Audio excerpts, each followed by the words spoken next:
Au moment où se noue le drame du Golgotha, ils font venir à la trahison de Judas.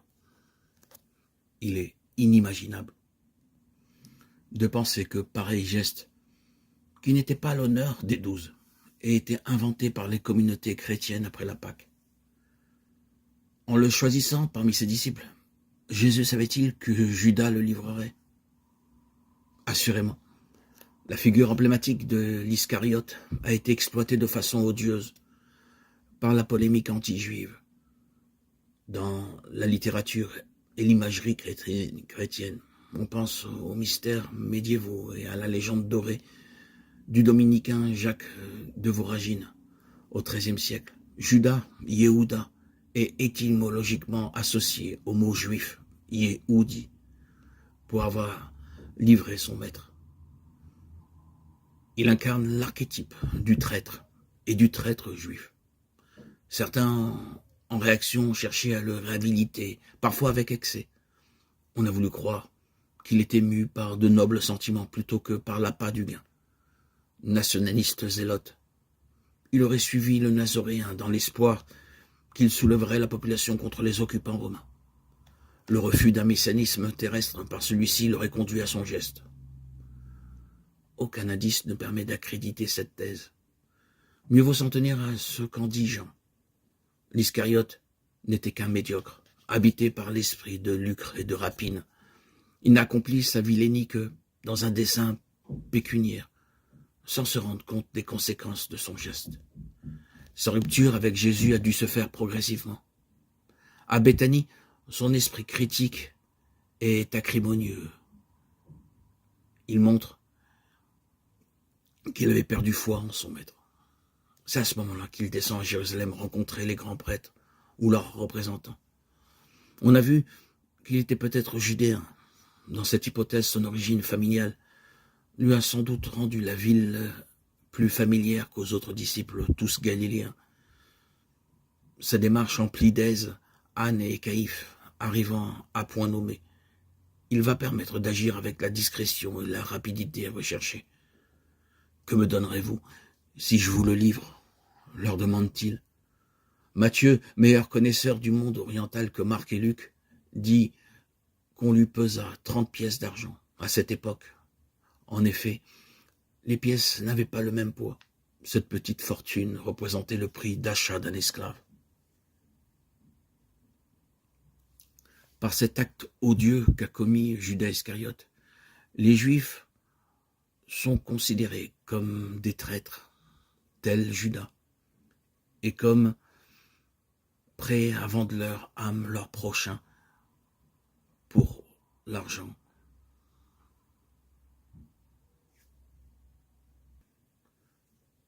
Ce n'est bien sûr pas ce qui est la réalité.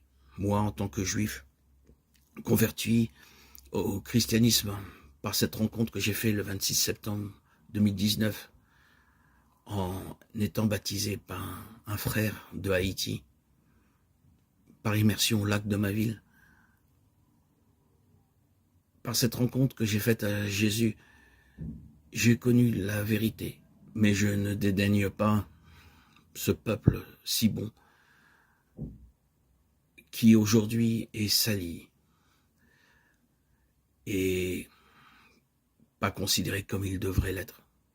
J'ai fait de nombreuses yeshivas en Israël, à Méacharim, à Brunois, dans la banlieue de Sarcelles, dans la yeshiva d'Aix-les-Bains, et j'ai constaté que les Juifs sont très bons, pour la plupart. Beaucoup d'antisémitisme aujourd'hui rejaillit. Il a toujours été. Les pogroms ont toujours été. Depuis le Moyen-Âge, les Juifs ont été haïs. C'était pas l'étoile de David jaune de la Shoah qu'on leur mettait, mais une roue qui symbolisait leur judaïsme et qu'on mettait sur leurs vêtements. Ça a toujours existé. Les Juifs ont été haïs de tout temps. D'ailleurs, dans les commentaires bibliques, nous voyons que les Juifs ont reçu les tables de la loi au mont Sinaï. Au mont Sinaï, son étymologie hébraïque veut dire Sina, la haine. Depuis qu'ils ont reçu les lois mosaïques, le décalogue, les 10 commandements, les Juifs ont été haïs par tous les peuples.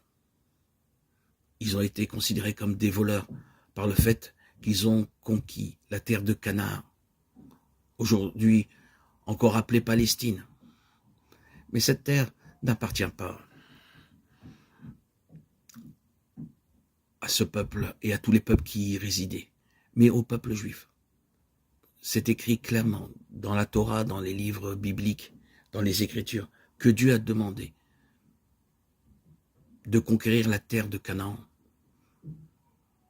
et d'exterminer tous les peuples qui voulaient résister à Israël.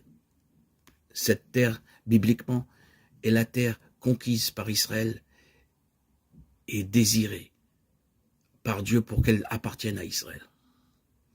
Nous n'allons pas rentrer dans des polémiques. Vous êtes des voleurs, vous êtes des traîtres, ou vous aimez l'argent. Tout cela, c'est des excuses pour pouvoir mieux haïr ce peuple juif qui, pour ma part, ne m'a jamais déçu.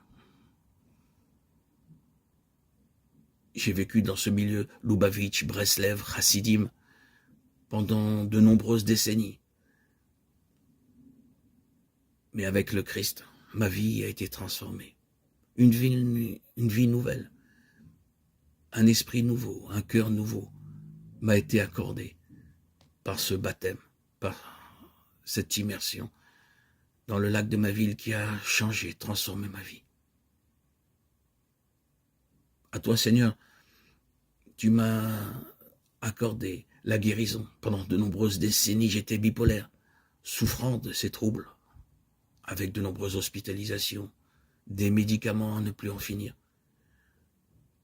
Et Seigneur Dieu, Jésus-Christ, Fils de Dieu, tu es bien vivant dans ma vie. J'en témoigne et tous ceux qui t'ont connu et tous ceux qui te connaissent aujourd'hui et dans toutes les générations, depuis ton départ physique, tout le monde reconnaît que tu es le docteur de l'âme, le docteur de toutes les âmes, et que tu apportes guérison à tous ceux qui reconnaissent en toi la vie, le chemin à suivre